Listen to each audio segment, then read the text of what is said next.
तो मिले टाइम्स में खुशामदीद। जैसा कि आप तमाम लोग जानते हैं कि दिल्ली के विधानसभा के चुनाव के जो वोट है वो 5 तारीख को डाले जाने हैं और तारीख बहुत करीब है।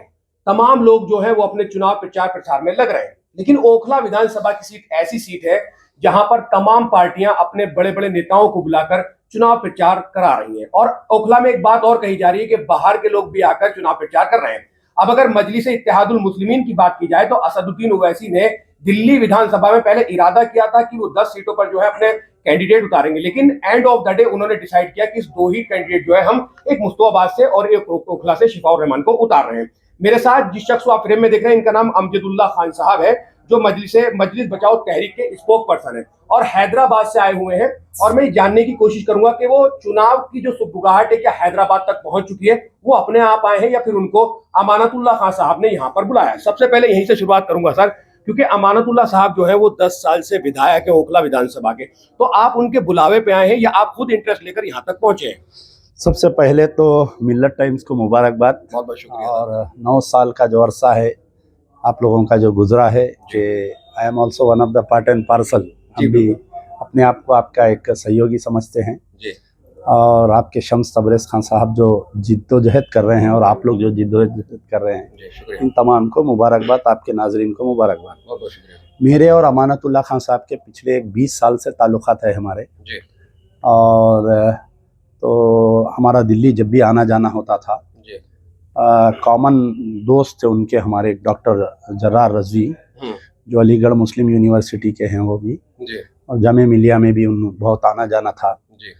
तो फिर बाद में जो है फर्स्ट टाइम हमारे अमानतुल्लाह साहब जब इलेक्शन लड़ रहे थे 2015 में, शायद मैं समझता हूँ, तो जब भी मेरा आने का इत्तेफाक हुआ था। फिर 2020 में भी मेरा, जब भी हम दिल्ली आते अमानत भाई से बगैर मिले नहीं जाते हम।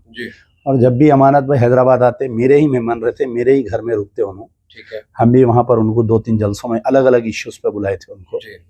तो एक बड़े भाई की हैसियत से मैं उनका एक छोटा भाई हूँ, तो इसलिए यहाँ पर आना पड़ा। जैसा हर इलेक्शन में हम आते, अभी भी आए। लेकिन लास्ट मेरी और अमानत भाई की मुलाकात हुई थी, मैं जब अजमेर गया था, वापसी में आया था, तो मुझे कुछ न्यूज़ मिली थी कि इनके खिलाफ में क्या साजिश की जा रही थी। वो तमाम साजिशें मैं इनको समझा के गया था जाने के वक्त कि भाई एमआईएम आने वाली है और यहाँ पर 10 से 12 सीट लड़ेगी। जो महरूसीन जेल में हैं उनको पुलिस का दबाव है कि वो एमआईएम का कैंडिडेट बने। कुछ लोग नहीं बन रहे हैं, कुछ लोग बनने पे ज़बरदस्ती उनको डरा धमका कर राज़ी किया जा रहा है और उनको लालूच दी जा रही है कि हम आपको बेल देंगे और आपका केस उड़ा देंगे। लेकिन साबिक़ा में इस तरीके से जिससे भी वादा किया गया था वो वादा उनका पूरा नहीं किया गया और मजलिस के वो कैंडिडेट भी बने हैं। मैं 2-3 मिसाल आपको आगे भी दूंगा। तो मैं इनको कहकर गया था, आप जाइए, जाकर आपके पार्टी के बॉस से बात करिए। फिर बाद में ये हुआ कि अचानक से इलेक्शन का ऐलान हो गया और अमानत भाई तो बाय डिफ़ॉल्ट कैंडिडेट थे ओखला के। वो बिल्कुल पिछले 10 साल में वो बेहतरीन एक कॉमन मैन है। वो आज भी आप कल देखेंगे, कल स्टेज पे आए थे, नीचे बैठ गए वो आके। तो एक्चुअल जो आम आदमी के पार्टी के आम आदमी है वो अमानतुल्लाह साहब है। और जो आप देख सकते हैं कि नबी करीम सल्लल्लाहु अलैहि वसल्लम या हमारे जो भी इस्लाम के लोग गुजरे हैं वो बिल्कुल एक फ़कीर टाइप के लोग रहते थे। तो अमानत भाई में वो तमाम खूबियाँ आपको देखेंगे कि एक बिल्कुल एक नरम फ़कीर टाइप का आदमी है, बावजूद इसके कि वो एक पठान है। तो भी अपने आप को बहुत। और ये देखिए कि जो पिछला इलेक्शन हुआ था 2020 के बाद से अब जो इलेक्शन हो रहा, कई दिन वो जेल में गुजारे बेचारे, कई ईडी केसेस, ये केसेस, वो यानी नेशनल मीडिया की जीनत बने हुए रहे, समझिए आपको। तो ये अमानत भाई नो डाउट बहुत अच्छे नेता हैं, कोई दो राय नहीं जी। दिल्ली में दंगा होता है, शाहीन बाग में सीए एनआरसी का प्रोटेस्ट होता है, लोगों के करीब आते हैं, लेकिन ओखला की आवाम के बीच एक मैसेज लगातार कन्वे हो रहा है कि ऐसे विधायक को क्यों चुना जाए जिसपे ईडी लगातार परेशान कर रही हो, जिसपे घोटाले के मामले हो, या फिर उनके साथ एक कोरोना का भी वक्त गुजरा है। तो आपने भी यहाँ पर चुनाव में घूम के देखा है, मैंने रात भी आपको हाई एक्सटेंशन के नीचे देखा था जहाँ एक जलसा हो रहा था, वहां भी आप मौजूद थे। तो ओवरऑल जब आप यहाँ पर आए हैं तो आपको क्या लग रहा है कि अमानत भाई कितना एज कर रहे हैं यहाँ पर, या लोगों की जो नाराजगी है वो किस हद तक अमानत भाई ने दूर कर दी है? देखिए, जो अपने होते हैं वो नाराजगी इज़हार करते हैं, बिल्कुल। जो गैर होते हैं वो पत्थर मारते हैं। तो अमानत भाई का तमाम कॉन्स्टिट्यूंसी में एक ऐसा रिश्ता है जी कि हर घर का बच्चा इनको जानता है, ये हर घर के फर्द को बाज़ाफ्ता नाम से जानते हो। बिल्कुल। और छोटी से छोटी तकरीब भी अगर घर में रहेंगी तो अमानत भाई के बगैर नहीं होती हो। उकला में अगर कहीं अपनी लड़की का कोई रिश्ता भी कर रहा है तो अमानत भाई उसमें दावत में रहते हैं। ठीक है। अब जो इनको ईडी परेशान कर रही है या इनको जो भी ये जो है आप देख सकते हैं कि पूरे इंडिया में जो भी मुस्लिम तंजीमें हैं जो अमित शाह के हाथ पे बैत नहीं कर रही, अजीत डोवाल के हाथ पे बैत नहीं कर रही या मोदी के हाथ पे बैत नहीं कर रही, उनको तंग किया जा रहा है, जिसकी एक लड़ी है अमानतुल्लाह। दूसरी चीज़ ये है कि अब इनके ऊपर आप बोल रहे हैं कि जैसा दूसरे नेशनल टीवीज बोलते हैं कि घोटाला, बंदूका निकले, पैसे निकले, तो ये तो क्या है, ये मीडिया ट्रायल है। ये जब तक until and unless a person is convicted by the court आप किसी को मुल्जिम नहीं बोल सकते, पहली चीज़ ये तो बिल्कुल। अब रही बात, अब आप देखिए इलेक्शंस में ऐसा होता है कि जो नया कैंडिडेट होता है तो उसके ऊपर तो कोई जिम्मेदारी नहीं रहती। जो पुराना कैंडिडेट रहता है, आप 10 साल आप काम किए हैं, आपको 10 साल की रिपोर्ट पेश करना है। आपको 10 साल में आपने क्या काम किया उसका इम्तिहान रहता है। और जितना कैंडिडेट पुराना होते जाता है उसके लिए इलेक्शन टफ होते जाता है। बिल्कुल। तो यहाँ पर भी उसी तरीके से जो है कुछ नाराजगी है। यकीनन आज रोड नहीं है कल दल जाएंगी, आज सड़क, आज बिजली खराब है कल हो जाएंगी वो। तो नाराजगी है, लेकिन अपने कैंडिडेट पे एतमाद भी है लोगों को। जैसा एक बड़ा छोटा भाई बड़े भाई के ऊपर नाराज होता है, एक बहन अपने भाई से नाराज होती, तो अमानत भाई वो नाराजगी को भी सुन रहे हैं। तकरीबन काम उनको तो बेचारों को 8 महीने ही मिले ना, कि पहले तो 2 साल कोरोना का गया, 2 साल में कोरोना में तो कोई काम ही नहीं हो रहा था, सब दफातर बंद थे, खाली राशन के पाकिटां दे रहे थे घरों पे फिर के लोग। फिर उसके बाद में इससे पहले एनआरसी का एजिटेशन चला, आपको मालूम है कि सबसे पहले गवर्नर के घर पे जाके एहतजाज करने वाले का नाम अमानतुल्लाह है। चाहे मॉब लिंचिंग होने दीजिए, कहीं भी झारखंड में होने दीजिए, उत्तर प्रदेश में होने दीजिए, किसी मुकाम पर है, अगर सबसे पहले उस मुकाम पर जाता है आदमी और उनको माली इमदाद करता है, उनको नौकरियां देता है वक्फ बोर्ड में, हालांकि वो दूसरे स्टेट के इश्यूज से। आप देखिए कितना जिगर वाला इंसान है कि मैं आपको यहाँ रोकूंगा, मैं आपको ये बता दूं कि कोई भी नेता हो जो वो लाइमलाइट में आ जाता है, चाहे फिर अमानत हो, असदुद्दीन ओवैसी हो या फिर कोई भी मुसलमानों का एक बड़ा नेता हो, उसको ऐसा अंदर से फील होने लगता है कि अब मुसलमानों की जो क़यादत है वो मेरे हाथ में है, मुसलमानों के लिए मैं बहुत कुछ कर रहा हूँ। असदुद्दीन ओवैसी मुसलमानों के बहुत सारे मुद्दे पे बोलते हैं। आप भी हैदराबाद से आते हैं, उनकी हैदराबाद में पार्टी भी है, मजलिस है। क्या सिर्फ 2 सीटों पर चुनाव लड़ा देना, शिफाउर रहमान या ताहिर को लड़ा देना, तो पूरे दिल्ली का जो चुनाव है वो असदुद्दीन ओवैसी के सर मंड दिया जाएगा? क्या उनकी इतनी बड़ी गलती है कि 2 सीटों पर चुनाव लड़ा? आपने कहा कि मैंने कहा कि साजिश आपके लिए हो रही है, 10 सीटों पर चुनाव लड़ाया जाएगा। उन्होंने 10 पे नहीं लड़ाया, जबकि 14 सीटें ऐसी हैं जहां पर मुस्लिम जो वोटर है वो निर्णायक साबित होते हैं, जिनमें से 8 सीटें ऐसी हैं कि जीत भी सकते हैं मुसलमान, लेकिन बावजूद इसके असदुद्दीन ओवैसी 2 सीटों पर रुक गए। तो ये कितना बड़ा अंतर है कि असदुद्दीन ओवैसी 2 ही सीटों पर रुके हुए। देखिए, आप मेरा पहला आपके सवाल का थोड़ा जवाब देके मैं दूसरे सवाल में आता हूँ कि आदमी जब जितना पुराना होता है तो उसको कॉन्स्टिट्यूंसी में बहुत ज्यादा इम्तिहान देना पड़ता है। ठीक है। अब आप देखिए उसको पूरी सेंट्रल एजेंसी तंग कर रही है, तो वो इतना लड़ने के बावजूद भी आपके काम कर रहा है, तो एक बहुत बड़ी खूबी है, ये अल्लाह की देन है, उकला के अवाम की दुआएं हैं जो आज अमानतुल्लाह बाहर है और अमानतुल्लाह इलेक्शन लड़ रहे हैं। वरना तो हम तो ये समझ रहे थे कि अमानतुल्लाह का पूरा इलेक्शन जेल में रहकर ही जाएंगे बोलकर। ठीक है। अब यहाँ पर आप जो सवाल किए कि मजलिस इत्तेहादुल मुस्लिमीन का, आप मुझे बताइए कि 2014 से पहले कभी आप सुने थे कि मजलिस इत्तेहादुल मुस्लिमीन दूसरे स्टेट में इलेक्शन लड़ी बोलकर? नहीं सुना। तो जहाँ पर मोदी जिस दिन से आए हैं, प्राइम मिनिस्टर बने हैं, ये Modi is fighting a proxy वार, एक प्रॉक्सी वार चल रहा है ये। तो इनको इशारा करके इनको हर जगह भिजा देना। तो आप सबसे पहले आप उत्तर प्रदेश का इलेक्शन देखिए, इन्होंने 75 कैंडिडेट्स लड़ाए वहाँ पर। लड़ाने के बाद में जो समाजवादी पार्टी जो नुकसान हुआ, यानी आप पूरा इंटरनेट पे है वो, आप निकाल कर देख सकते हैं कि कितनी सीटें 1000 वोट से गए, कितनी सीटें 2000 वोट से गए। तो तकरीबन 50 ऐसे सीटें थी जो समाजवादी पार्टी को नुकसान हुआ मजलिस के कैंडिडेट सरने से। वो नुकसान इसलिए होता है कि मुसलमान जो है नॉर्थ, खास तौर पर नॉर्थ का जो मुसलमान होता है बहुत जज्बाती होता है।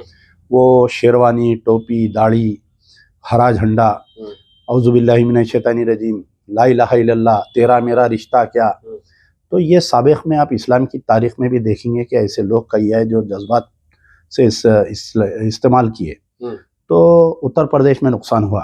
फिर उसके बाद में इन्हों जो है महाराष्ट्र आए थे, महाराष्ट्र में भी यहाँ पर नुकसान करे, बीजेपी की हुकूमत बना के चले गए, वहाँ पर भी बीजेपी की हुकूमत बनाए। पहले ऐसा था कि बीजेपी वाले इनसे आजीजी मिन्नत करके इनको इस्तेमाल कर रहे थे। आज ये दौर आ गया कि असदुद्दीन ओवैसी डर के बीजेपी के डर से ये वहाँ पर जा रहे हैं। मैं आपसे एक सवाल करता हूँ कि दिल्ली में और एक चीज़ क्या है कि आप जो है एक मच्छी पूरे समंदर को गंदा कर सकती है, जैसा एक मुहावरा है। आजकल इंटरनेट का दौर है।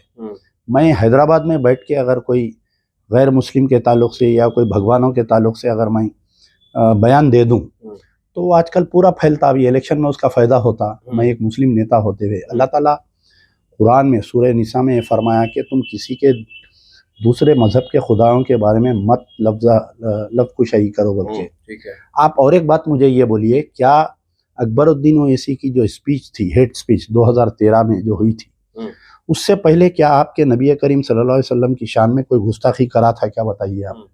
वो स्पीच के बाद में गली गली जो है वो लोगों को मौका मिला गया, उनके सीडीज बांटे गए और बीजेपी इख्तियार में आई। फिर उसके बाद में आज भी वो सीडीज बंटते रहते हैं हर इलेक्शन में। तो कहीं ना कहीं आप दानिस्ता तौर पे बोलिए, नादानिस्ता तौर पे बोलिए, या साजिश के तौर पे बोलिए, या लालूच के तौर पे, आप तो इस्तेमाल होते आ रहे हैं। तो हम 50 सीट लड़े बोल के महाराष्ट्र में ऐलान करे। 16 सीट पे चुनाव लड़ाया था उन्होंने। 16 सीट पे चुनाव लड़े थे। बाद में ये हुआ कि अब हमारे कहने कांग्रेस सरकार आ गई। वहाँ पर जो है रेवंत रेड्डी आते ही इनको एक मैसेज भेजा दिया कि अब आपकी चलने वाली नहीं है। ये लोग जाके दोनों भाई सरेंडर हो गए उसके पास। असेंबली में जो शख्स को आरएसएस का एजेंट, रेवंत रेड्डी को आप स्पीचेस सुने होंगे ना तेलंगाना की, सुना है। टिल्लू, आरएसएस का टिल्लू बोले, असदुद्दीन ओवैसी छोटा रिचार्ज बोले। असेंबली में उसकी इतनी तारीफ की, शायद मैं समझता हूँ कोई कांग्रेस का एमएलए या एमपी भी उतनी तारीफ नहीं किया। और बोले कि हमारी बचपन की दोस्ती है दोनों की, वी आर गुड फ्रेंड्स बोल दिए। तो अचानक से गिरगुट जैसा रंग बदलता असदुद्दीन ओवैसी को देखा तो गिरगुट भी शर्मा जाएंगे। तो उसके बाद में ये हुआ कि रेवंत रेड्डी इनको कॉल करके ये बोला कि आप फलाने सीट पे विड्रा करिए। 16 सीट लड़ा के बीजेपी को खुश कर दिए, बाकी की सीट पे से विड्रा करके उनके कैंडिडेट्स बयान दिए कि हम इतने सालों से तैयारी कर रहे थे, अचानक हमारे को बी फॉर्म देते बोले। बी फॉर्म नहीं दिया लास्ट मोमेंट में। कुछ लोग बी फॉर्म भी डाले थे तो उनको जबरदस्ती विड्रा कराए। आप पूरे महाराष्ट्र का इलेक्शन को देखिए, आप 15 मिनट जहाँ जा रहे हैं वहाँ असदुद्दीन ओवैसी की छिचोरी स्पीच, अकबरुद्दीन ओवैसी की छिचोरी स्पीच। यानी वो लोग वरगला रहे थे हिंदुओं को, जो है हिंदू वोटर्स को फोर्स कर रहे थे कि वोट फॉर बीजेपी बोल के। और ये डैमेज जो है नेशनल पार्टीज नहीं समझ रहे कि एमआईएम से हमारे को क्या डैमेज हो रहा। There is no counter offensive cell नहीं होना। हर पॉलिटिकल पार्टी में काउंटर ऑफेंसिव सेल होना। ये अखिलेश यादव जब बम्बई में मुझे मिले थे, जब सीएम थे, तो मैं उनको समझाया था, तो उन्होंने ये बोले कि अरे असदुद्दीन ओवैसी मेरे बेस्ट फ्रेंड है, मेरे बाजू बैठते थे, उन्होंने कहीं कोई यूपी आके मेरे को डैमेज करेंगे बोले। फिर उन्होंने इलेक्शन हारने के 3 साल के बाद में फिर कोई अबू आसिम आजमी की दावत में मेरी उनसे मुलाकात हुई तो मैं याद दिलाया था उनको। ये कांग्रेस वालों को हम 2014 में बोले थे, देखिए आप ये ऐसा है, Modi is fighting a proxy वार। उन्हें डायरेक्ट नहीं लड़ा, मुस्लिम वोट आपके काट दे रहा, सेकुलर वोट काट दे रहा, आप लोग कुछ काउंटर ऑफेंसिव सेल बनाइए। तो ये लोग अपने उलझनों में इतने ज्यादा उलझे हुए हैं ये लोग कि इनका ने वो डिपार्टमेंट ही नहीं है इनका। अच्छा, दिल्ली के लोकसभा चुनाव में असदुद्दीन ओवैसी कोई कैंडिडेट नहीं उतारते हैं, बावजूद इसके आम आदमी पार्टी रोकने में सक्षम नहीं होती है, कोई हेट स्पीच नहीं होती है, तो फिर क्या वजह होती है? आपने उत्तर प्रदेश के चुनाव की बात करी कि हैदराबाद से आके वहां चुनाव लड़ लिए। आपको पता है कि हरियाणा में कांग्रेस हारी, आम आदमी पार्टी ने कैंडिडेट लड़ाए, तो इसका मतलब फिर आम आदमी पार्टी जाके क्यों चुनाव लड़ रही है वहां पर? नहीं, देखिए कांग्रेस जो है, जब इनको जरूरत रहती, मोहब्बत की दुकान खुल जाती इनकी। जहां से जरूरत बंद हो जाती, इनकी मोहब्बत की दुकान बंद हो जाती। मैं छोटी सी मिसाल दूंगा कि कर्नाटका में पूरे मुस्लिम तंजीमें रोड पे आ गए थे कांग्रेस को इख्तियार लाने पे। तेलंगाना में बावजूद उसके कि एमआईएम बीआरएस के साथ में थी, लेकिन मुस्लिम जो है वन साइडेड कांग्रेस को वोट दिए। आज 1 साल हो गया वहां पर एक आप मुस्लिम मिनिस्टर नहीं है, आप लोगों को मालूम होना चाहिए। मैं अभी आपका एक इंटरव्यू देख रहा था, कोई मौलाना इंटरव्यू दे रहे थे कि केसीआर बहुत अच्छा आदमी था, वो केसीआर जो 9 मसाजिद शहीद करा, आलेर एनकाउंटर में मुसलमानों को जुडिशियल कस्टडी में, हिंदुस्तान में नहीं हुआ, वो आलेर एनकाउंटर में जुडिशियल कस्टडी में 5 मुसलमानों को मार दिए और 9 मसाजिद शहीद करे, कई ऐसे वाक़यात हैं और मौलाना केसीआर की तारीफ कर दी है। तो स्टडी रहना चाहिए। कांग्रेस क्या करती, जहां से अपने बेटे को प्रधानमंत्री बनाना था सोनिया गांधी को, तो सोप को बुला के इंडिया अलायंस बना लिए। अब उसके बाद में आप बताइए कि हर पार्टी का कहीं ना कहीं प्रेजेंस रहता है। तो अब आप बोलेंगे कि भाई पंजाब में क्यों गई आम आदमी पार्टी, पंजाब में तो हुकूमत कर लिए वो लोग, लास्ट टाइम भी हरियाणा में लड़े, ये टाइम भी लड़े वो लोग। तो कांग्रेस को थोड़ा बड़ा दिल करके एक 2-4-5 सीटां दे दिए तो झगड़ा खत्म हो जाता था। अब आप बताइए, असदुद्दीन ओवैसी भी तो गठबंधन में आना चाहते हैं, वो भी तो गठबंधन की बात करते हैं, वो भी तो इख्तियार की बात करते हैं, वो भी तो कहते हैं अगर आपको इतना डर लग रहा है कि बीजेपी को फायदा पहुंचा देगा तो फिर अखिलेश यादव हो या फिर उद्धव ठाकरे हो या फिर दिल्ली में कोई भी सरकार हो तो उनको गठबंधन में लेकर 4-5 सीटों पर इनसे भी मतलब कॉम्बिनेशन बिठा के इनको सीट दे दे, आसानी हो जाएगी। बीजेपी की बी टीम अगर असदुद्दीन ओवैसी को बोला जाता है तो यहाँ तो कांग्रेस को बीजेपी की बी टीम कहा जा रहा है, कांग्रेस आम आदमी पार्टी को बीजेपी की बी टीम कह रही है। सर मैं बोला कि कांग्रेस जो है एक बड़ी मगरमच्छ है, वो छोटी कोई पार्टी को सरवाइव नहीं होने देती। जब उनकी जरूरत पड़ती उनको बुलाती, इस्तेमाल करती, फिर बाद में हकाल देते, अपॉइंटमेंट भी नहीं देते। तो अब रही बात, आप ये बोल रहे थे कि असदुद्दीन ओवैसी को इंडिया अलायंस में क्यों नहीं ले रहे हैं बोलकर। पूरी जिंदगी आपकी गुजर गई इंडिया अलायंस के तमाम पार्टनरों को आप बीजेपी के एक एजेंट बनकर डैमेज करे। अचानक एक दिन रात में आप ये बोले कि भाई आज सुबह से बंद कर दे रहा हूँ मैं आपका, ये कहाँ से स्टार्ट हुआ? अच्छा, वंचित बहुजन अगाड़ी महाराष्ट्र में जो प्रकाश अंबेडकर साहब बनाए थे, असदुद्दीन ओवैसी उनसे अलायंस करे थे। उन्होंने ये बोले कि आप जो है 6 सीट लड़िए, हम बाकी के सीट लड़ते। तो उन्होंने जो है नहीं, मेरे को 30 सीट जो बोले। तो वहां पर दोनों का कुछ किरकिरी हुई, वो अलायंस एक ही इलेक्शन में ब्रेक हो गया वो। तो आपका मिजाज ये नहीं है कि आप कहीं एडजस्ट नहीं होते। आप पहली चीज, अच्छा, आपको बड़ा दिल करना चाहिए। साबिका में जितने मुस्लिम लीडर्स गुजरे, आप उनकी स्टडी करिए। आप जब एक मुसलमानों के रहनुमा हैं तो आप पहले तो ये समझ लेना चाहिए कि भाई पूरे ऑल इंडिया लेवल पे कोई भी मुस्लिम पार्टी कामयाब नहीं हो सकती जब तक आप दलितों का और बहुजनों का साथ नहीं लेंगे। तो बात तो करते हैं दलितों की बात, सुनिए मैं आ रहा हूँ, वहां पर आ रहा हूँ मैं। अब दूसरी चीज है कि इम्तियाज जलील जो है एक मीडिया में लेटर लिखे कि हम इंडिया अलायंस में आना चाह रहे हैं, महाराष्ट्र के उसमें बोल के उन्होंने डायरेक्ट सोनिया गांधी को लिखे, राहुल गांधी को लिखे। उन्होंने ये सब क्या था, अवाम को धोखा देने के लिए था। अच्छा, मेरी नीयत नहीं है। अब जैसा मेरी नीयत थी आपको इंटरव्यू देना, आप फोन करे, मैं फोन करा, ढूंढ के हम दोनों मिलके इंटरव्यू दे रहे हैं। ठीक है। जब मेरी नीयत नहीं है तो मैं खाली बोल देता हूँ कि भाई अरे मैं मिल्लत टाइम्स वालों को फोन करा था, उन्होंने मेरे से इंटरव्यू नहीं ले रहे। आप समझे ना बात को। Asaduddin Owaisi is a very clever politician. उनका यहूदियों में ब्राटअप हुआ, उनका लंदन में वो जो बारटला की डिग्री करे, लगा रहे हैं आप उनके ऊपर। मैं आप वो रो ना, देखिए एलिगेशन नहीं है, हम जो भी बात करते तो वो यहूदियों की पॉलिसी को स्टडी करते हैं और मुसलमानों को जो है धोखा देते हैं ऐसा बोल के, अरे मैं इंडिया अलायंस में जाना चाह रहा हूँ, मेरे को नहीं ले रहे इंडिया अलायंस वाले। अरे भैया आप अपनी तरफ से पहल ऐसी करो ताकि लोग आपके घर पे आए। आप अगर फर्ज करिए आप एक गैर मुस्लिम महल्ले में कोई कारोबार कर रहे हैं, आपको रोज लोग गालियां दे रहे हैं, आप सीरतुन नबी पढ़िए, आप सरकार दो आलम सल्लल्लाहु अलैहि वसल्लम की, कि आपके ऊपर जो है कचरा डालती थी खवातीन, तो उन्हें एक दिन नहीं दिखी तो आप जाके उसकी मिजाज पुरसी करें।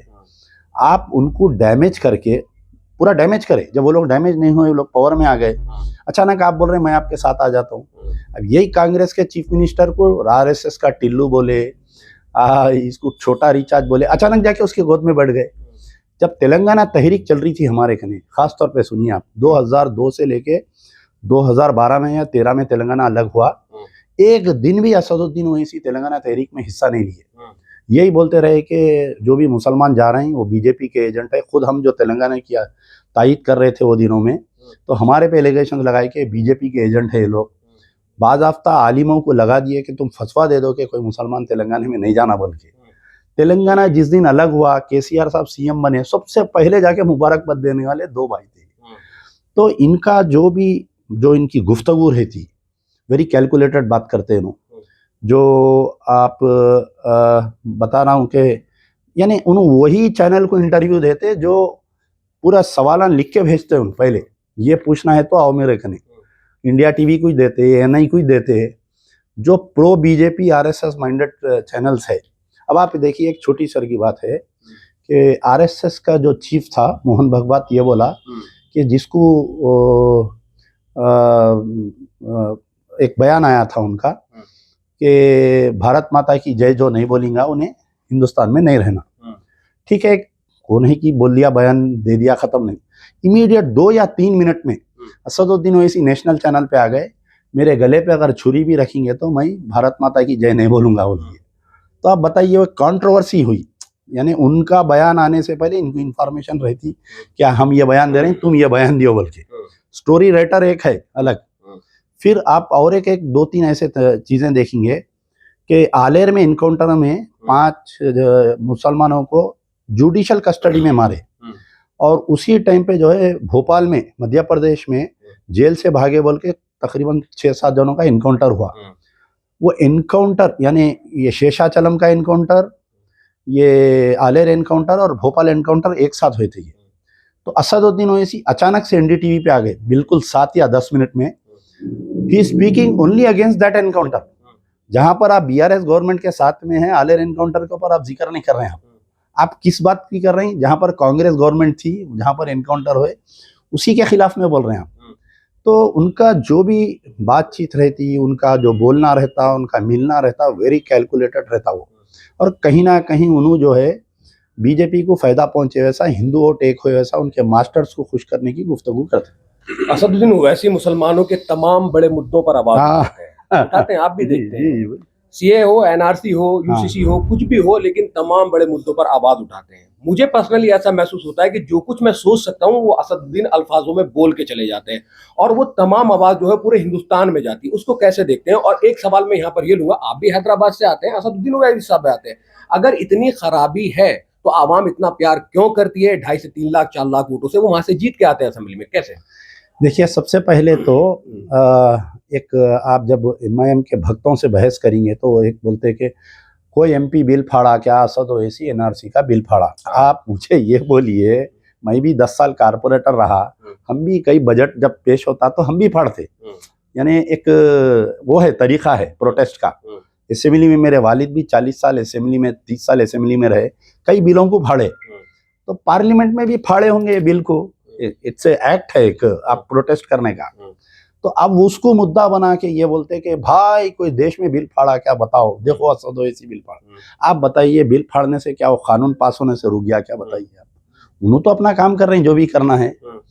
अच्छा, अब आप दूसरी बात ये बोल रहे हैं कि हैदराबाद में, मैं आपको ये एनआरसी के एजिटेशन की बात करता हूँ। एनआरसी जब ये आया, जब जैसा शाहीन बाग में प्रोटेस्ट चल रहा था, हिंदुस्तान में सबसे बड़ा 1 मिलियन मार्च जो है हैदराबाद में हुआ था, याद होंगे आप लोगों को।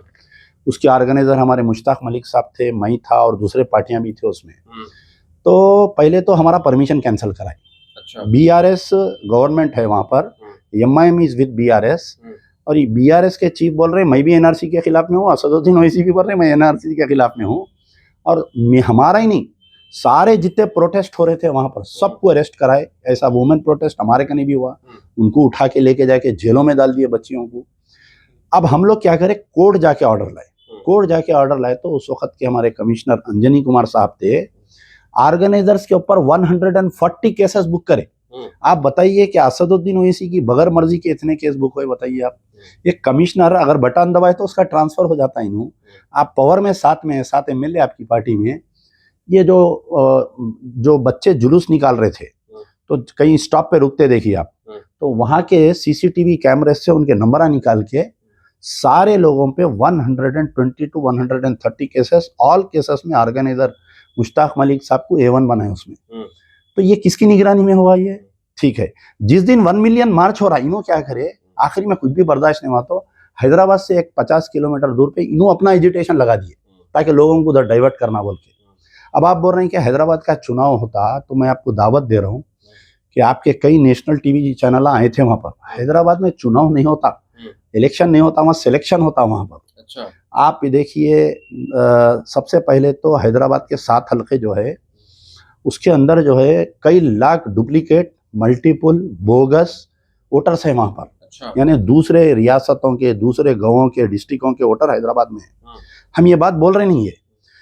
हर असेंबली इलेक्शन से पहले हम लोग पूरा बूथ वाइज चेक करते डेटा, हमारे बच्चे जाके घर में, अब जैसा मेरा घर है 16-3-527, मेरे घर में ओरिजिनल 38 मेंबर्स है, मेरे को खुद नहीं मालूम मेरे घर में 73 लोग कौन आएंगे नहीं मालूम। मैं इलेक्शन कमीशन को लेटर लिखा है कि हाउ कम, ये क्या बांग्लादेशी है, पाकिस्तानी है, ये मेरे घर में जो इतने नाम है, क्या कुछ साजिश हो रही क्या बोल के, तो आज तक उसका जवाब नहीं आया।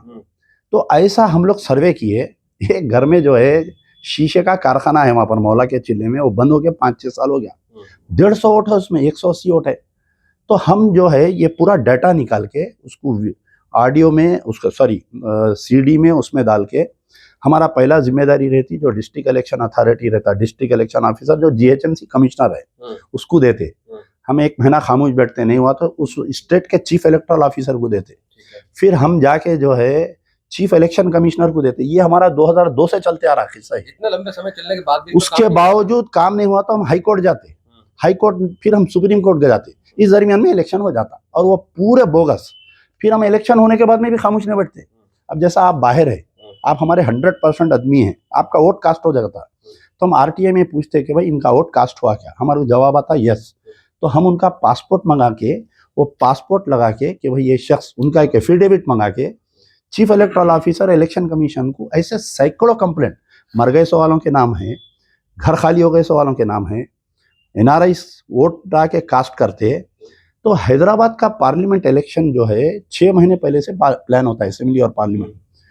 जो स्टेशन हाउस ऑफिसर रहता है, इंस्पेक्टर लेवल के ऑफिसर, सारों को चेंज करके ये अपनी मर्जी के ऑफिसरों को डालते, बड़ी रकम दी जाती है उनको, और बाज़ाफ्ता इलेक्शन के बाद में उनको अच्छी पोस्टिंग भी दी जाती, वादा नहीं, बाज़ाफ्ता पोस्टिंग देते हैं उनको।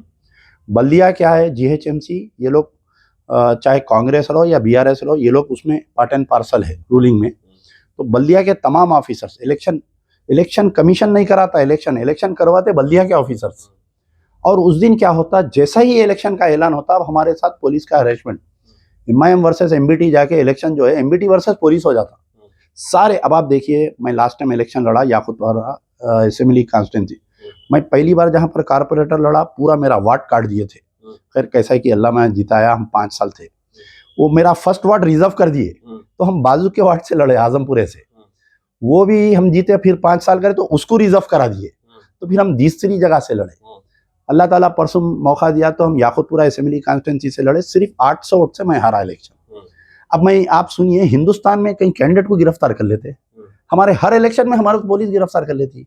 मेरे दोनों फोन खींच लिए, DCP जो साउथ जोन था उस वक्त का, उसको करोड़ों रुपए दिए पैसे, मेरे को गिरफ्तार करा लिए।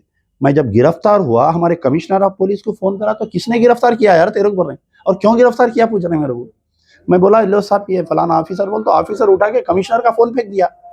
कमिश्नर, मैं जब मेरे को गिरफ्तार कर रहे थे, हमारे जो कमिश्नर थे उस वक्त के, संदीप चंडलिया कमिश्नर थे, बड़े अच्छे ऑफिसर थे, नेक ऑफिसर थे, उनको खास तौर पे इलेक्शन कंडक्ट करने के लिए लाया गया। तो मेरे को तकरीबन 150 पुलिस वाले आके गिरफ्तार कर रहे हैं, मैं एक मच्छर पहलवान मेरे को लाके, तो मैं इमीडिएट कमिश्नर को फ़ोन मिलाया, रिटर्निंग ऑफिसर को फ़ोन मिला रहा हूँ, क्या है साहब ये किस्सा।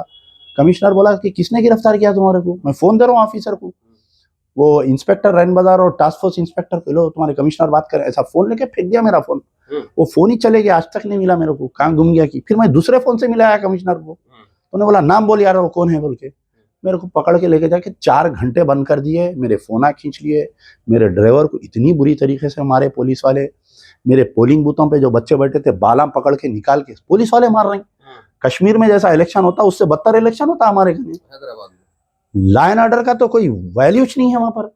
अच्छा, अब आप बोलिए कोई एक झंडी लगाया, जैसा अमानतुल्लाह यहाँ तकरीर में बोल रहे थे कि भाई हम झंडियां लगाए तो निकाल दे रहे हैं, बल्दिया वाले उनके झंडियों को रख रहे हैं, ये हम 30 साल से बर्दाश्त कर रहे हैं कि मेरे पास पैसे भी नहीं है झंडी लगाने के, हम 30 साल से ये सहते आ रहे हैं, ये जुल्म।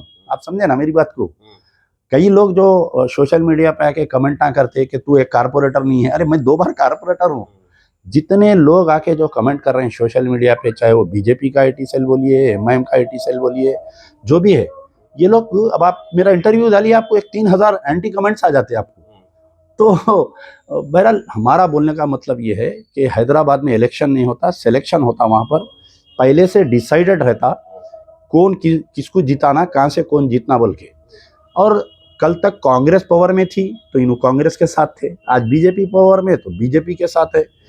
कल तक बीआरएस पावर में थी तो बीआरएस के साथ कोई एक सबूत मिलता तो नहीं है ना कि ये बीजेपी की सपोर्ट में है, और कसम खाते हैं, कहते हैं मैं रोजे पे खड़े होकर कसम खाता हाँ, हूं, मेरा वो भी। बीजेपी से कोई ताल्लुक नहीं है।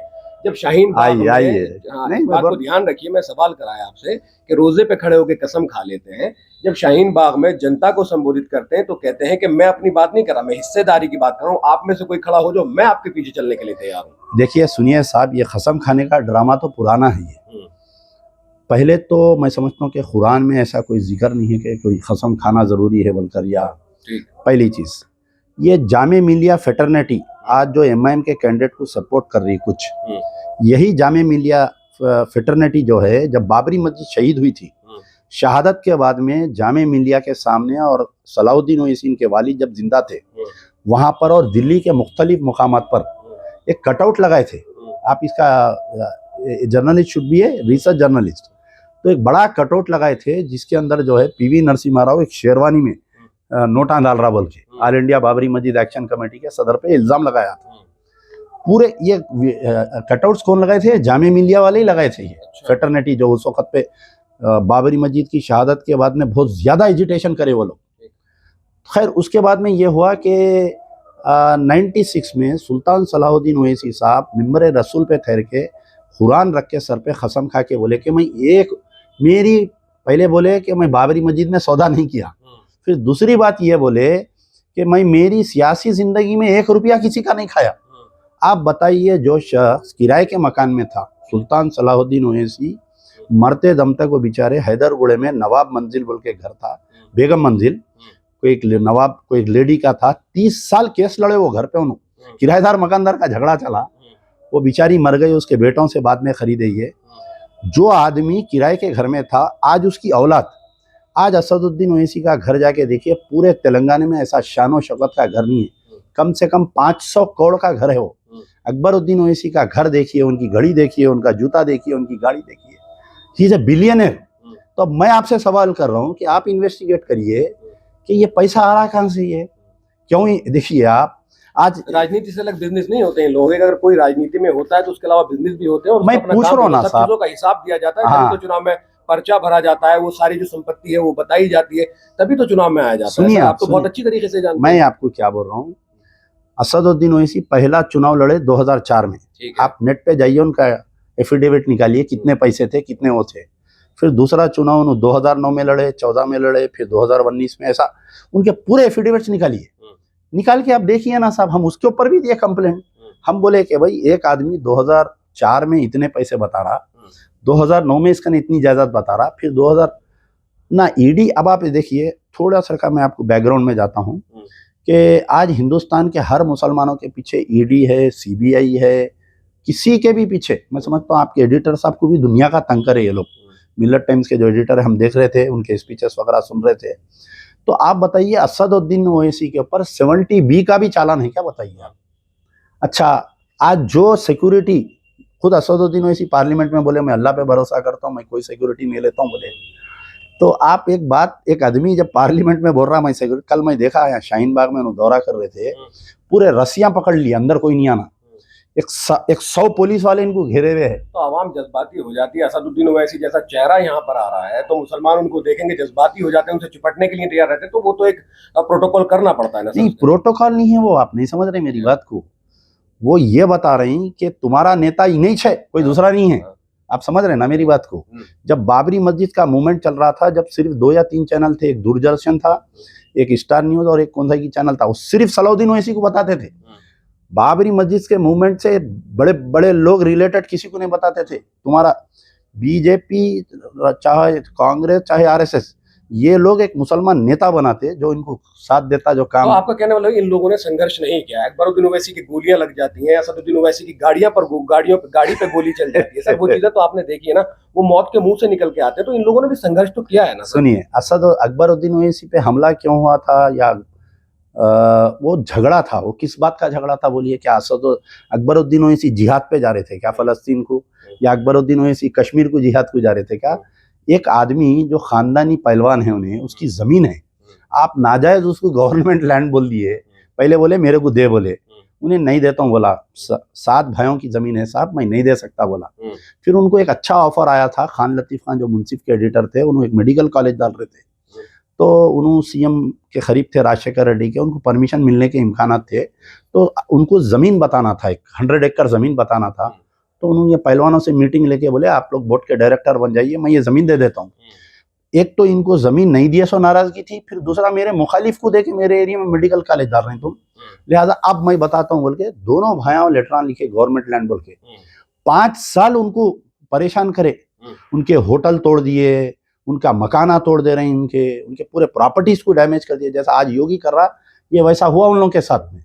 चलो 5 साल के बाद में सुनिए आप, हाई कोर्ट से ऑर्डर आया कि इनकी जमीन इनको वापस दे दो बोल के, गवर्नमेंट इंप्लीमेंट नहीं करी तो कंटेम्प्ट डाले वो लोग, फिर सुप्रीम कोर्ट गए।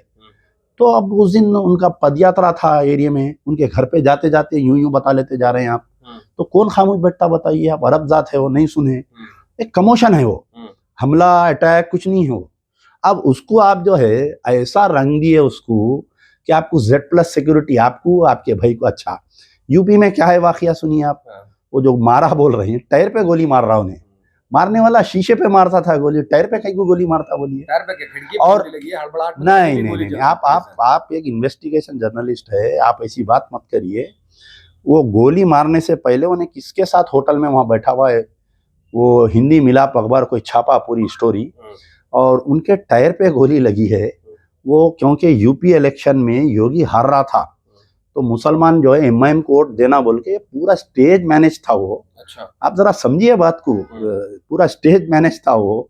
हम भी चाह रहे हैं कि भाई उसकी इंक्वायरी हो, CBI से इंक्वायरी करवाई जाए, सुप्रीम कोर्ट के सिटिंग जज से करवाई जाए, दोनों के केसेस का हमले का क्या है किस्सा आकर, और ये भी करवाई जाए कि ये डिसअप्रोपोर्शनेट सोर्स ऑफ इनकम कहां से आ रही इतना पैसा, एक सुप्रीम कोर्ट के जज से करवाइए। आपको नहीं लगता कि सबके नेता हैं, जितने भी कम्युनिटी हिंदुस्तान में है, सबके नेता हैं, आखिर मुसलमान ही इतना लावारिस क्यों है?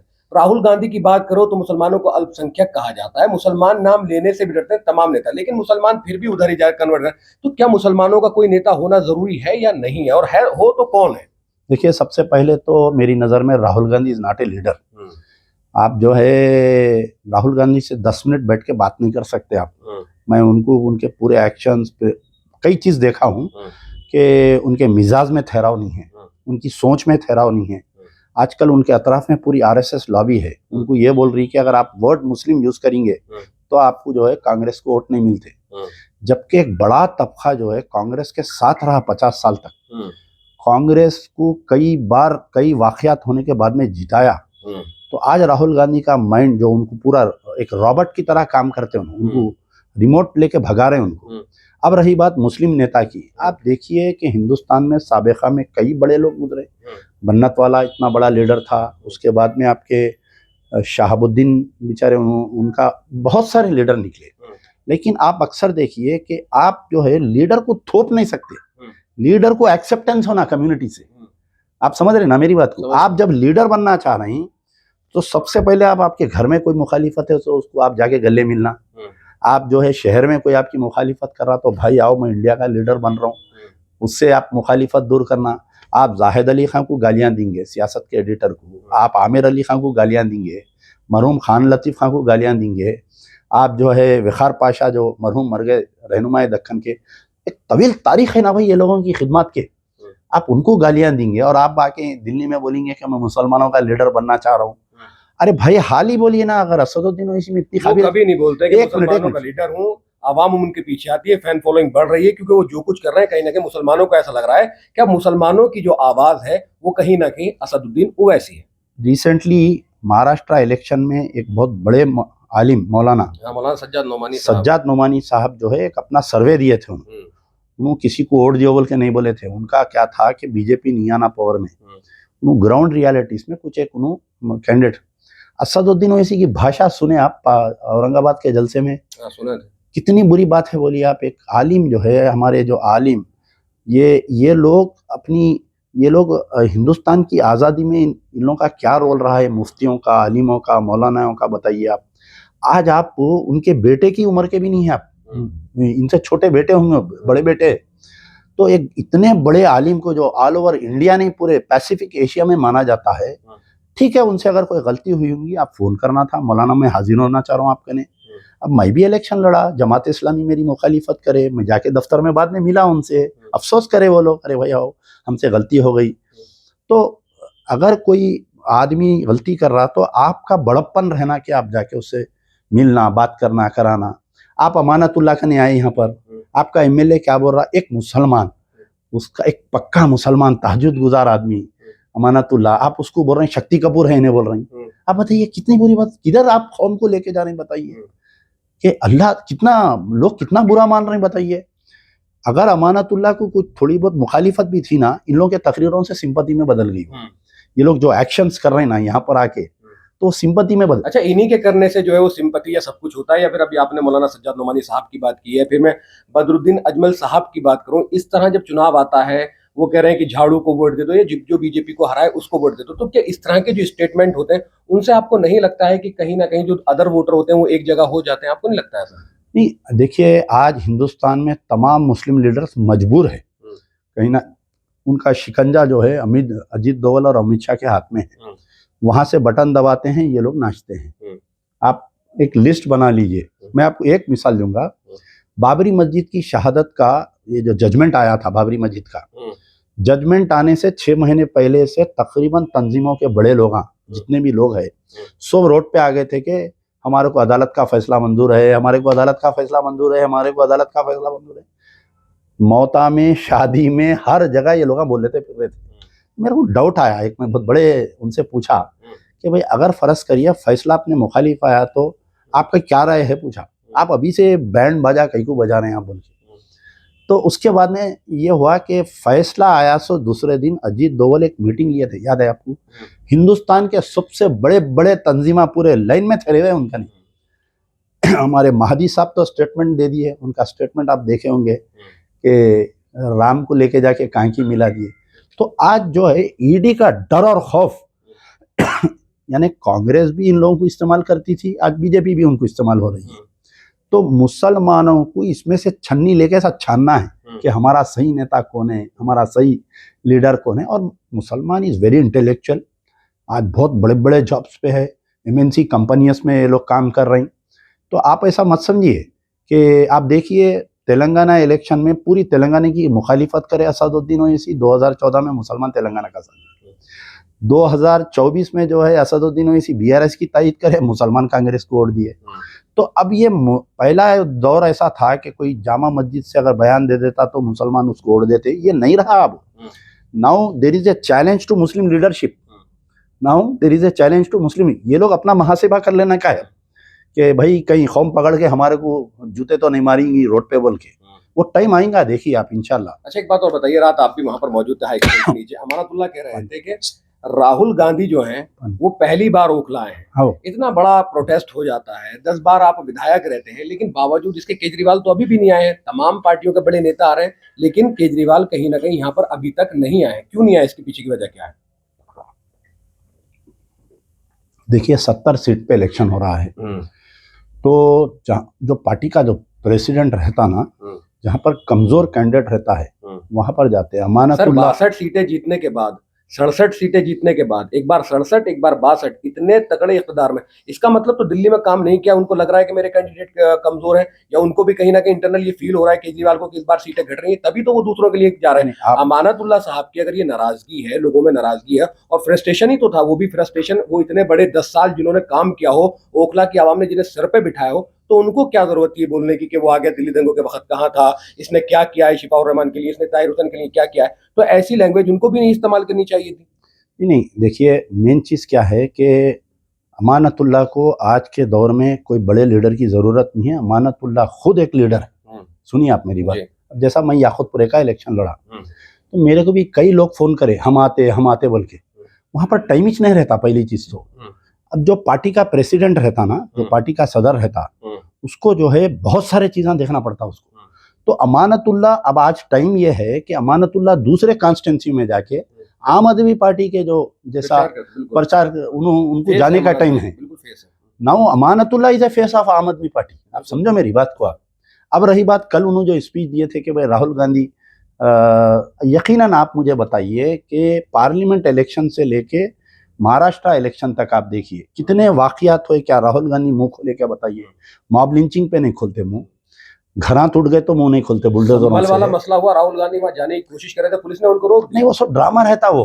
जब वो कर रहे हैं तो ड्रामा है, कोई और कर रहा है तो नहीं है आप ड्रामा। सुनिए, मैं आ रहा हूँ ना। ड्रामा क्यों कहा जा रहा है सर? नहीं आप करें तो तोहमत, ना करें तो तोहमत। मैं आपको ये बोल रहा हूँ कि उत्तर प्रदेश में कांग्रेस का कोई प्रेजेंस नहीं रहा, तो सबसे पहले वहां पर रिएक्ट हुए वहां के खुद एमपी, जो हमारे क्या नाम है उनका, मैं नाम बोल रहा हूँ, वहां के एमपी सबसे पहले उन्होंने वहां स्पॉट पे थे ना उस दिन 11 बजे जब कोर्ट का ऑर्डर लेके आए, जब जो संभल की मस्जिद की जो जांच कर रहे थे, ही वाज देयर।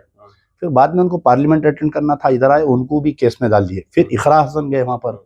तो आपको मालूम है कि भाई फलानी जगह मैं जा रहा हूं तो मेरे को गिरफ्तार कर ले रहे हैं। भाई आप इमीडिएट ये करना था कि आप अखिलेश यादव को बुला के आप दोनों बैठ के पूरे वहाँ के संभल के लोगों जो भी, आप मेरे को बोलिए कि कांग्रेस से कोई 1 रुपया दिया गया है संभल में जो लोग शहीद हुए, बताइए आप दिए क्या 1 रुपया पैसा? अगर मेरे को कहीं पुलिस नहीं जाने दे रही तो मैं बैठ के भी मदद कर सकता हूँ ना, एक जगह पे मैं यहाँ बैठ के मदद करता हूँ मैं। तो अब जैसा हैदराबाद में भी कई वाकयात हुए, आपको मालूम होना चाहिए ये कांग्रेस गवर्नमेंट आने के बाद में तेलंगाना में 23 कम्युनल राइट्स हुए हमारे कने। जैनूर हमारे कने पार्ट 2 ऑफ गुजरात है जैनूर।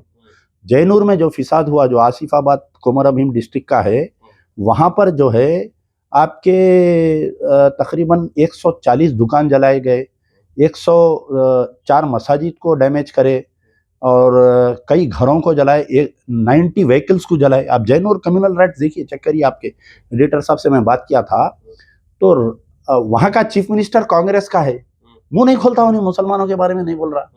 और इमरान प्रतापगढ़ी साहब ऑल इंडिया कांग्रेस के माइनॉरिटी डिपार्टमेंट के चेयरमैन है, मुसलमानों पे जुल्म हो रहा, तेलंगाना में मुंह नहीं खोलते बेचारे उन्होंने। अब वो मुंह नहीं खोलते तो अब उन पे भी सुनिए सवाल सुनिए उठ मैं रहा है। आ रहा हूं ना, मैं मुंह खोलता है तो उस पे भी सवाल उठ रहा है। बात तो यही है ना सर, मैं आपको क्या बोल रहा हूँ, अगर सवाल उठा रहा है, बात कर रहा है, तमाम चीजों को लेकर बात कर रहा है, तो उस पर भी सवाल उठा रहा है। यहाँ आपने इमरान प्रतापगढ़ी को भी खींच लिया है और उन पे भी कह रहे हैं कि वो मुंह नहीं खोलता है। वो मुंह खोलेंगे तो फिर यही हो जाएगा। मैं आपको बोल रहा हूँ कि सुनिए आप मेरी बात जी, कि बीआरएस गवर्नमेंट आने के बाद में हमारे कने किशनबाग एक कम्युनल राइट हुआ, पुलिस वाले अंधाधुंध फायरिंग कर दिए, 4 लोग शहीद हो गए।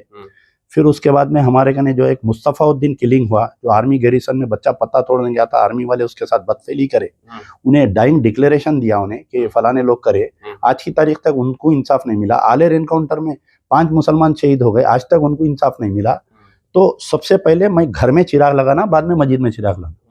तो असदुद्दीन ओवैसी के हैदराबाद पार्लियामेंट के 5 लोगों को लेके जाके शहीद कर दे रही पुलिस, कस्टोडियल डेथ में हो जा रहा। और असदुद्दीन ओवैसी उस पे नहीं बोलते। असदुद्दीन ओवैसी किस पे बोलते हैं? मध्य प्रदेश में हो रहा तो बोल रहे। अच्छा, फिर उसके बाद में अब उन्होंने कांग्रेस के साथ आ गए, 23 कम्युनल राइट्स हुए। आप बताइए, एक मदरसे में बजरंग दल वाले घुस के अंदर बच्चियां जो है दरवाजा बंद करके एक छोटे से रूम में नमाज पढ़ रही। प्राइवेट स्कूल है वो, कोई क्रिश्चियन प्राइवेट स्कूल था वहाँ हमारे कोई मुकाम पे तेलंगाना के। बच्चे घुस के अंदर जो है वो बुरखा खींच दिया बजरंग दल वाले। तो असदुद्दीन ओवैसी स्टेटमेंट नहीं देते। असदुद्दीन ओवैसी कहाँ देते? अगर उत्तर प्रदेश में कोई वाकया पेश आ रहा, इनके स्टेटमेंट से हिंदू वोट एक हो रही, तो उनके तारीख से देते। जिस लड़की मैं आ रहा हूँ नारा लगाया था, नारे तकबीर अल्लाह अकबर, उसके सामने जय श्री राम के नारे बोले जा रहे थे। शायद आपने वो वीडियो देखा होगा जब असदुद्दीन ओवैसी ने उस लड़की से वीडियो कॉल पे बात की थी, देखी होगी? हाँ देखा ना, मैं देखा, वो हम तो जाके भी मिले उनसे। तो मेरा बोलने का मतलब यह है कि आपके घर में वो तो कर्नाटका का इश्यू है। वो मैं आपको क्या बोल रहा हूँ कि स्टेट से बाहर अगर कोई हो रहा तो असदुद्दीन ओवैसी अपने स्टेट में बात नहीं करते हैं। अब मैं पूछ रहा हूँ ना आपसे, जैनूर में 4 मसाजिद को नुकसान हुआ, आपके हमारे विकाराबाद डिस्ट्रिक्ट जागीरदार को शहीद कर दिया गया। आपको मालूम, मस्जिद जागीरदार एक मस्जिद शहीद हुई तो हमारे कने इनके घर से, असदुद्दीन ओवैसी के घर से सिर्फ 12 किलोमीटर दूर है मस्जिद। आप मस्जिद को विजिट नहीं करे अभी तक, उसके ऊपर कोई स्टेटमेंट नहीं। आप सीएम के साथ बैठ रही, आप हर किसी के साथ, बच्चियों के बुरखे खींच दे रही, आप बयान नहीं दे रही। जैनूर में कम्युनल राइट हो गया, 27 कम्युनल वाकयात हुए, मस्जिदों पे हमले हो जा रहे हैं तेलंगाना में, आप नहीं दे रही। मैं जब जैनूर जा रहा था तो मेरे को अरेस्ट कर लिए। ठीक है, हम बैठ के काम करें, हम बैठ के वहाँ पर अनाज भिजाए, हम बैठ के वहाँ पर जो है बच्चों को जो गिरफ्तार करे, पुलिस वाले लग जाके उनको वकील दिए, बेल करे। तो मैं ये पूछ रहा हूँ आपसे कि जो वाकयात तेलंगाना में हो रहे हैं उस पर असदुद्दीन ओवैसी मुंह नहीं खोल रही, और जो वाकयात उत्तर प्रदेश में हो रही हैं, वो वाकयात जहाँ पर बीजेपी की गवर्नमेंट है वहाँ मुंह खोल रही। सेम स्टाइल में है। राहुल गांधी काम कर रहे हैं, उनके स्टेट में अगर कोई मुसलमानों पे जुल्म हो रहा तो मुंह नहीं खोलते। अगर कहीं पर ऐसा टैक्टिकल देखते हो, यहाँ पर मेरे को हिंदू वोट मार खाते क्या, मैं ये बयान दिया तो नहीं खाते, ठीक है बोल देंगे अपन, हम जा रहे हैं संभल की मस्जिद को, पुलिस वाले हमारे को रोक लिया, हम आ गए वापिस। तो ये आप समझिए, ये सियासतदान जो बनता ना आदमी, एक डॉक्टर, एक इंजीनियर, एक ये सब का जमा रहता पॉलिटिशियन, ये सबको बेवकूफ बनाने की उसमें सलाहियत रहती उसमें। तो यानी अब मैं कई जर्नलिस्टों को हमारे फोन करके बोलता हूँ कि भाई असदुद्दीन ओवैसी से ये सवाल करो, वह उनके ने लिखा हुआ आता क्वेश्चन, आपको इंटरव्यू उसी वक्त पे दिया जाता। असदुद्दीन ओवैसी से ज्यादा मुझे नहीं लगता है कोई भी मुसलमान नेता मीडिया को इंटरेक्ट करता हो या मीडिया से बात करता हो। और आप पर्टिकुलर 2-3 चैनल आपको दिए क्या इंटरव्यू ना? बहुत, अगर मैं कहूंगा तो वो देंगे इंटरव्यू, चैलेंज है सर देंगे। मैं आपको चैलेंज कर रहा हूँ, आप जाइए, मैं 10 सवाल लिख के देता हूँ आपको। आप असदुद्दीन ओवैसी से, मैं 3 तारीख तक हूँ दिल्ली में, उन्होंने भी यहीं कहीं फिर रही, आप अभी उनका नंबर निकालिए, कॉल करिए, आप उनको बोलिए कि भाई मैं इंटरव्यू लेना, मैं अमजदुल्ला खान का लिया, उन्होंने कुछ आप पे एलिगेशंस लगाए हैं, मैं उसका आपसे रिजाइंडर पूछ रहा हूँ बोल के जाइए आप। अच्छा, उन्होंने अगर दे दिए तो मैं आपको बेहतरीन दावत देता हूँ आपको। सर वो दरअसल यूट्यूबर से कम ही बात करते हैं, नेशनल चैनल पे ज्यादा बात करते हैं क्योंकि बहुत ज्यादा परेशान कर रहे हैं। अच्छा ठीक है सर, आप मुझे 10 सवाल लिख के दीजिएगा क्योंकि अभी एक जो है वो प्लान चल रहा है, शायद वो एक कॉन्फ्रेंस करेंगे जिसमें सारे यूट्यूबर्स आएंगे, और अगर आप मुझे सवाल देंगे तो मैं उनसे सवाल बिल्कुल ऐसे ही पूछूंगा जैसे आपसे पूछ रहा हूँ। ये मेरी जिम्मेदारी है। अगर मैं असदुद्दीन ओवैसी को फेस करूंगा तो मैं उनको बहुत मतलब पसंद करता हूँ, वो एक अलग की कहानी, लेकिन प्रोफेशनलिज्म अलग चीज है। लेकिन जब सवाल की बात होगी तो असदुद्दीन ओवैसी से सवाल पूछे जाएंगे, उनके खिलाफ पूछे जाएंगे, चाहे भले आवाम कुछ भी कहे, क्योंकि हमें भी ये क्लियर करना है कि जो तमाम एक एलिगेशन उन पर लग रहा है कि वो बीजेपी की बी टीम है या बीजेपी के लिए काम कर रहे हैं, ऐसा कुछ किसी के पास कोई सबूत नहीं है। और अकबरुद्दीन ओवैसी की जहां तक बात है तो उन्होंने जितने भी बयान दिए उसके लिए कोर्ट में मामला चल रहा है, अभी वो उससे बरी बाइज्जत बरी कैसा हो गए? कौन बरी होगा बाइज्जत बरी? देखिए उनका जो हेड स्पीच था, वो हेड स्पीच बाज़ाफ्ता सुबजने सुने कि उन्होंने भगवानों के बारे में क्या बोले। बिल्कुल बोले। कंप्लेनेंट जो है उसमें एक बीजेपी का वर्कर था, फिर अचानक उन्होंने कोर्ट में इनकी जो वॉइस रिकॉर्डिंग है, असेंबली से इनकी वॉइस रिकॉर्डिंग निकाले और वो स्पीच की इनकी रिकॉर्डिंग निकाल के चेन्नई को भेजे। वो रिपोर्ट आई कि इनका आवाज मैच हुआ बोल के, फिर बाइज्जत बरी हो गए उन्होंने। मैं आपसे पूछ रहा हूँ बाइज्जत बरी कैसा हो गए? तो आप थोड़ा और इन्वेस्टिगेट करिए। देखिए मैं आपको ये बोल रहा हूँ कि आप ये इंसान जो है दोस्ती और दुश्मनी में जो है पागल नहीं हो जाना उन्हें। तो हमारे कुछ लोग जो है दोस्ती में भी पागल हो जा रहे हैं। आप पूरा इन्वेस्टिगेशन करिए। आप मेरे से सवाल पूछे अकबरुद्दीन ओवैसी का, मैं आपको बता दिया कि उन्होंने बाइज्जत बरी हो गए, तमाम हेड स्पीचों में सब में बाइज्जत बरी हो जा रहे हैं। अच्छा। साथ में मैं आपको एक सवाल करता हूँ कि राजा सिंह जो सरकार की शान में वक्फे से गुस्ताखी करता हूँ, उसका गोशामिल कॉन्स्टिट्यूंसी का एमएलए, एमआईएम का जो पार्टी हेडक्वार्टर है ना, एआईएमआईएम का दारुसलाम, वो उसके परव्यू में आता। आप मुझे बताइए क्या असदुद्दीन या अकबरुद्दीन उसके खिलाफ में एक कंप्लेंट दिए क्या? बयानबाजी छोड़ दीजिए, आप जाके पुलिस स्टेशन में बैठ के उसकी स्पीच रिकॉर्ड करके आप दिए क्या? मैं 38 केसेस डाला उसके ऊपर, आपको मालूम होना चाहिए। मेरे को कंप्लेनेंट को बगैर बुलाए कोर्ट उसको बाइज्जत बरी कर दे रहा, उसको पुलिस वाले इन्वेस्टिगेशन में बोल रही मिस्टेकन ऑफ फैक्ट बोल दे रही। अरे मैं उसकी स्पीच का वो दे रहा हूँ। इससे तो असदुद्दीन, आप उनसे ये सवाल करिए कि भाई राजा सिंह के खिलाफ में आप गोशामैन में कैंडिडेट क्यों नहीं डाले? आप आके अमानतुल्लाह के खिलाफ में कैंडिडेट डाल रहे हैं। अच्छा सर, एक लास्ट सवाल पूछूंगा, इंटरव्यू बहुत लंबा हो रहा है, मुझे बता दीजिए, अगर आम आदमी पार्टी के साथ कुछ ऊंच नीच हो जाती है, क्योंकि रेस में बीजेपी है दिल्ली में, तो ये ठीकरा जो है वो असदुद्दीन ओवैसी के सिर फोड़ा जाएगा या फिर से ईवीएम का जिन बाहर आ जाएगा? नहीं, अब देखिए आज की तारीख में तो पहले से बढ़ के सीट लाने वाली है आम आदमी पार्टी, और अमानतुल्लाह अल्लाह के फजल से 1 लाख वोटों से ज्यादा जीतेंगे उन्होंने।